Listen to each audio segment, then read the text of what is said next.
Shamim double policy खेल रही है और बड़ी चालाकी और होशियारी के साथ सब कुछ करने की कोशिश कर रही है। आप देखेंगे कि जैसे ही उसको पता चलता है कि कश्यप उससे साइड पे हो चुकी है, इसलिए उसको कुछ समझ नहीं आती, तो वो मुनव्वर चचा को कॉल करती है और कहती है कि चचा जान, आप क्यों नहीं समझा रहे हैं इस लड़की को कि ये क्यों बेवकूफ़ों वाली हरकतें कर रही है। आखिर ये क्या चाहती है। मैंने तो दिल से हर चीज़ से माफ़ी मांग ली, लेकिन पता नहीं क्यों मुझे लगता है कि इसने मुझे दिल से माफ़ नहीं किया है। इस पर आप देखेंगे कि मुनव्वर कहते हैं, तुम फिक्र मत करो, मैं कश्यप को समझाऊंगा। मुझे उम्मीद है कि वो ठीक हो जाएगी। तुम परेशान मत हो और तुम्हें परेशान होने की कोई भी ज़रूरत नहीं है। और आप देखेंगे कि नसीम कहती है कि देखिए बाजी, आप ओवर एक्टिंग करना बंद कर दें, क्योंकि जितना ज़्यादा आप अच्छा बनने की कोशिश करेंगी, लोग जानते हैं कि आप इतनी अच्छी नहीं हैं जितना आप दिखावा करने की कोशिश कर रही हैं। बहरहाल आप देखेंगे कि बड़ा ही अपना अच्छे तरीके से सारा कुछ निभा रही है। नसीम को बार बार यहाँ से जाने के लिए कह रही है और नसीम को कहती है कि नसीम देखो, यहाँ से चली जाओ तो बेहतर है। तुम नहीं जानती हो कि तुम्हारे हालात किस कदर ख़राब हो जाएंगे। वैसे भी अब्दुल बारी पर मैं इतना बोझ नहीं डाल सकती हूँ, बेचारा क्या क्या करेगा, किस किस को संभालेगा।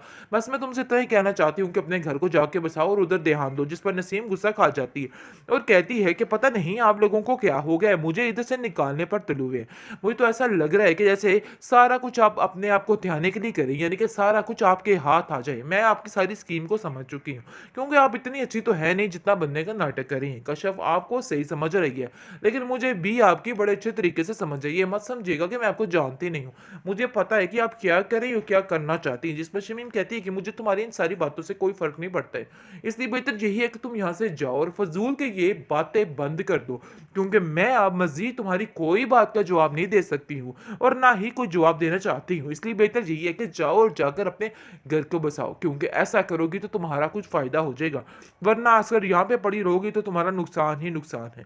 मैं तो तुम्हें इतना कहना चाहती हूँ कि अपने घर की तरफ तवज्जो दो। भाई, तुम्हारा बहुत बड़ा नुकसान हो सकता है। तुम इन बातों को क्यों नहीं समझ रही हो और तुम सरासर मुझे ही गलत समझ रही नहीं हो। डाल सकता। ये तुम्हारी ज़िम्मेदारी है, खाना बनाना और हर कुछ करना। तुम खामख़ाह मेरी बहन पर सारा कुछ डाल के और सुकून से इधर बैठी हुई हो। देखो, मैं ये बात हरगिज़ बर्दाश्त नहीं करूँगा। मैं तुम्हें आज बता रहा हूँ, लेकिन आइंदा मुझे ये सारी बातें ना करनी तलाफियाँ पड़े। की और सब कुछ किया, लेकिन अंदर ही अंदर वो सबकी जड़ें काटने के लिए तैयार बैठी हुई है। उसे लग रहा से रहा है कि जैसे उसका बाप सिर्फ और सिर्फ इस कश्यप की वजह से उससे दूर हुआ था और उससे छोड़ के चला गया। वो सरासर हर बात की गलती कश्यप पर डाल रही है और कश्यप को ही हर चीज़ में सजावार समझ रही है, लेकिन अपने पैरों पर पानी नहीं डलने दे रही। आप देखेंगे कि वो कहती है कि वैसे एक बात तो तय है कि मेरी ज़िंदगी बहुत ज़्यादा अधूरी हो गई अपने बाप के बगैर। जब का वो इस दुनिया से गया, ऐसा लगता है सब कुछ ख़त्म हो गए। लेकिन आप देखेंगे कि कश्यप भी अकेली रह चुकी है, क्योंकि कश्यप का साथ देने के लिए मज़ीद कोई भी उसके साथ नहीं खड़ा है। बस 2 दिन की बहारें थी, जो उसने ऐश करनी थी कर ली, लेकिन अब मामला काफ़ी संगीन हो चुका है। दूसरी तरफ सायरा ने अपना बड़ा अच्छा और बेहतरीन कारोबार शुरू कर लिया है। उसको बिल्कुल ये बात खटक चुकी थी और वो कहती है कि तुम्हारी वजह से कश्यप, आज मैं अपने पैरों पे खड़ी हुई हूँ और देख लो, तुम्हारा बिल्कुल तरीका ठीक था। आज मेरे साथ ऐसा ही होना चाहिए था। आज मुझे किसी की कोई परवाह नहीं है। जिसको सुनकर वो कहती है कि तुम्हारे अंदर ये काबिलियत मौजूद थी, इसलिए किसी का इसमें कोई कमाल नहीं। कमाल सिर्फ और सिर्फ तुम्हारा अपना है। इसलिए तुम इन बातों को लेके परेशान मत हो। सब ठीक हो जाएगा और बहुत जल्द सब ठीक होने वाला है। देख लेना एक दफ़ा बस तुम्हारा ये काम अच्छे तरीके से भागने लग जाए, फिर तो तुम्हारे वारे न्यारे हो जाएंगे और तुम बिल्कुल भी परेशान मत होना।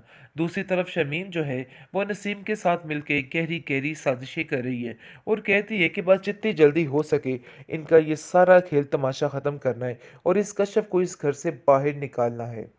ट्रॉमा सीरियल ऑफ शमीम की ये एपिसोड काफ़ी इंटरेस्टिंग है, क्योंकि नाज़रीन इसमें दिखाया जा रहा है कि किस तरह अब्दुल बारी अपना सारा भेद बदल चुका है।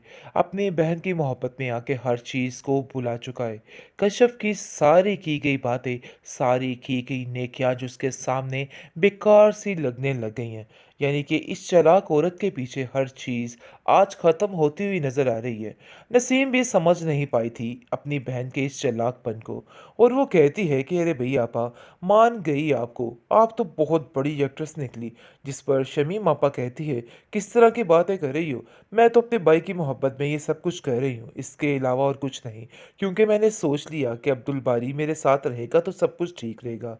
जिसको सुनकर वो कहती है कि ये ड्रामेबाजी किसी और के साथ कीजिएगा, मैं आपकी बहन हूँ और आपको बड़े अच्छे तरीके से जानती हूँ कि ये आपको कश्यप को हराने के लिए कर रही हैं। इसके अलावा आपका कोई मकसद नहीं है, क्योंकि शमीम के दिल में ये बात बैठ चुकी है कि जैसा भी उसके घर में हालात हैं, अब्दुल बारी जैसा भी है या उसका बाप उसको छोड़ के गया है, ये सब कुछ कश्यप की वजह से हुआ है।